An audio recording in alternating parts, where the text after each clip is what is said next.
Olá, amigos, tudo bem? Espero que vocês estejam bem, felizes. Eu queria tentar de uma forma muito simplificada falar sobre aquele texto que nós deixamos em aberto sobre o rico e o mendigo da parábola de Lucas, né? Da parábola de Jesus contada no livro de Lucas. Bom, eu não vou ler o texto para nós ganharmos tempo, mas eu queria que você lesse depois o texto. Ele está no Evangelho de Lucas, no capítulo 16, no verso 19 ao verso 31. Eu estou com a minha Bíblia aqui. Depois você pode ler esse texto, é um pequeno trecho, mas para ganharmos tempo, vamos direto ao assunto. Eu vou contar um pouco dessa história. Jesus ele conta a história aqui de um rico e de um mendigo. O rico, ele usufruía de tudo que ele tinha de bom na vida, e quando ele morre, ele vai para o inferno. E aí ele usa a expressão aqui, inferno. Muito bem. E o mendigo comia das migalhas, a expressão é comia das migalhas que caía da mesa desse rico.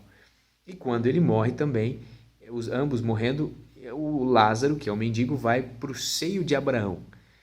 E estando lá, o rico agora no tormento do fogo do inferno, ele olha para o alto e diz: Pai Abraão, por favor, mande que Lázaro venha refrescar a minha língua, que ele molhe o dedo na água e venha refrescar a minha língua.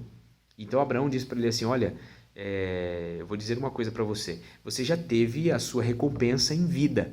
Você já viveu todos os prazeres da vida.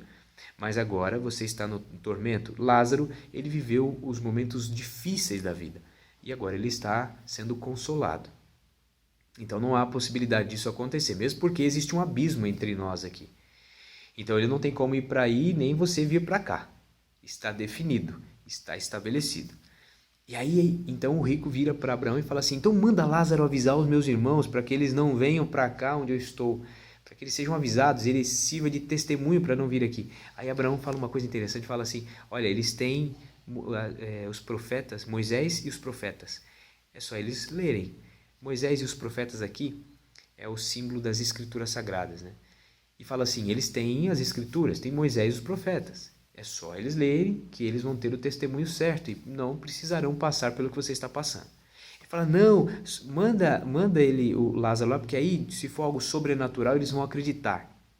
Se for um sinal sobrenatural eles vão acreditar. E aí Jesus, né, contando a história que Abraão estava falando, diz assim, olha, se eles não confiam em Moisés e os profetas, ou seja, nas escrituras, nem que eu faça um sinal incrível, eles vão acreditar. Muito bem, a parábola termina assim, é basicamente isso. Depois dê uma lida na íntegra e você vai encontrar ali alguns detalhes. Eu vou tentar falar um pouquinho desses detalhes para vocês nesses breves minutos que temos, tá bom? Bom, aqui eu fiz uma lista pequenininha do que a gente pode analisar desse capítulo, né? E eu acredito que quando você ler o capítulo junto com esse vídeo vai fazer mais sentido para você. Muito bem, então aqui, o primeiro aspecto que eu tenho que perguntar são algumas coisas, eu queria trabalhar do aspecto ilógico, algumas coisas que não casam, né? Para eu defender que, segundo algumas pessoas querem fazer, que por causa dessa parábola existe o céu e o inferno, e que as pessoas depois que morrem vão direto para o céu ou vão direto para o inferno, e as pessoas que vão para o céu estão bem, e as pessoas que vão para o inferno ficam queimando lá por toda a eternidade. Muito bem, o primeiro aspecto eu queria que você considerasse essa ideia de que existe um inferno onde fica se queimando por toda a eternidade. Será que esse Deus que a gente serve e o Deus que a Bíblia apresenta é um Deus tão sádico que vai fazer com que as pessoas fiquem queimando para o resto da eternidade? Mas tudo isso é para as pessoas continuarem acreditando que eu prefiro ficar queimando para sempre do que entender que eu vou deixar de existir num determinado momento. Na realidade, a gente estudou ontem e ficou, acho que muito claro, de que a Bíblia defende essa ideia de um descanso. Então, algumas coisas incoerentes de usar essa parábola como algo para definir uma doutrina. A ideia de que eu vou para o céu ou para o inferno e tal. Isso aqui, primeiro, é só uma parábola. A parábola, ela é uma história, uma metáfora contada para apresentar uma verdade. Então é a mesma coisa que você contar uma historinha, né, tentando defender uma verdade.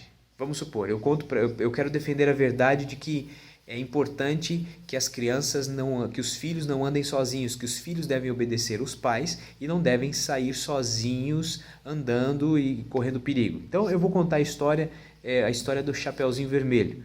E o Chapeuzinho Vermelho, eu vou contar a história de que ela estava andando sozinho, veio o lobo mau e fez tudo aquilo que a gente sabe da história. Bom, eu vou defender a verdade de que não deve se andar sozinho, o filho deve obedecer o pai, mas vou contar uma história que naturalmente você sabe que é uma historinha, porque um lobo não fala e essas coisas não acontecem de forma verdadeira, né, no que aconteceu naquela história. Entenderam? Então, parábola, sempre Jesus contava alguma coisa em busca de uma verdade, mas usando metáforas, porque isso atraía atenção, isso intrigava as pessoas daquela época e fazia com que as pessoas que realmente quisessem saber buscassem uma compreensão mais profunda, que é o que a gente está fazendo agora aqui na parábola, tá bom? Bom, a primeira coisa que eu gostaria de falar com vocês é sobre a incoerência de eu acreditar que esse texto é um texto literal, é a seguinte, Jesus, se fosse literal, será que Jesus estaria ensinando que o fato de eu ser rico significa que eu vou para o inferno? E o fato de eu ser pobre significa que eu vou para o céu? Porque se eu defendo que essa parábola é um texto literal e que eu devo acreditar plenamente, eu tenho que aceitar todo ele então. E se eu aceito todo ele, eu vou primeiro entender que se eu sou rico, eu vou para o inferno. Se eu sou pobre, eu vou para o céu. E eu acho que não é isso que Jesus está tentando dizer aqui. Ok? Vamos para a segunda. O que significa Lázaro estar no seio de Abraão? Eu estava anotando isso aí. Estar no seio de Abraão, né? A ideia de seio de Abraão é que, primeiro, ele estava falando aqui para fariseus, líderes da igreja, que estavam resistentes e tentando encontrar um meio de acusar Jesus e matar Jesus. Eles eram judeus eram descendentes de Abraão. E eles acreditavam plenamente que a sua etnia, ou seja, o fato de serem judeus, os salvaria. Isso já fazia com que eles tivessem o favor de Deus. Percebe? Então, pelo fato de eu ser judeu, então eu já estou salvo, já está tudo certo. É assim que eles pensavam. Então Jesus, usando essa ideia, essa expressão que era corriqueira no dia a dia judaico, ele usou e falou o seguinte: esse homem que foi para o céu, ele foi para o seio de Abraão. Peraí, que seio é esse? Imagine todas as pessoas indo para o seio de Abraão. Primeiro que as pessoas que iam para o seio de Abraão eram as pessoas que eram da etnia de Abraão, no caso os judeus. E nós que não somos? Nós iríamos para onde? Percebe que aqui existe um fator simbólico, um fator metafórico nessas palavras de Jesus? Muito bem. Só para a gente ir considerando de forma rápida, né? Aqui fala que no inferno o rico poderia ver Lázaro no céu. É interessante que nessa parábola o céu tem acesso ao inferno. Você do inferno consegue ver o céu e do céu você consegue ver o inferno. Me diga uma coisa, se isso fosse verdade, imagina você no céu, né? E um parente seu, uma pessoa que você ama, que de repente não quis seguir os caminhos corretos, quis seguir seu coração, vai para o inferno, faz maldade, vai para o inferno, e agora você no céu começa a ver que essa pessoa que você ama está queimando no inferno e sofrendo lá. Deixa eu fazer uma pergunta, será que o céu seria o céu para você? Será que você conseguiria ficar bem ouvindo os gemidos, os gritos de tortura de pessoas que se queimam no inferno por toda a eternidade? Então aqui é mais uma coisa para nós pensarmos, que aqui é um ato, são palavras simbólicas e metafóricas de Jesus tentando apresentar uma verdade. Tá? Não dá para nós literalizarmos esse texto. Muito bem. Outra, refrescar a boca, refresca a minha língua com o dedo. Você vai ler aí na sua Bíblia, você vê que o rico pede assim: pai Abraão, pede por Lázaro molhar o dedo na água e vir refrescar a minha língua com o dedo. E aí tem algumas coisas complicadas se eu literalizar isso. O primeiro aspecto é como que um dedo molhado refrescaria ou daria alívio para uma pessoa que está queimando no fogo, não é? Esse é um aspecto estranho, isso aí não seria suficiente. Segundo, se você acredita que existe uma vida, seu corpo morre, sua alma vai para o céu ou vai para o inferno, deixa eu fazer uma pergunta. A alma ou espírito, nessa visão que o mundo tem hoje, né? Ontem nós conversamos um pouquinho disso, você já viu a diferença.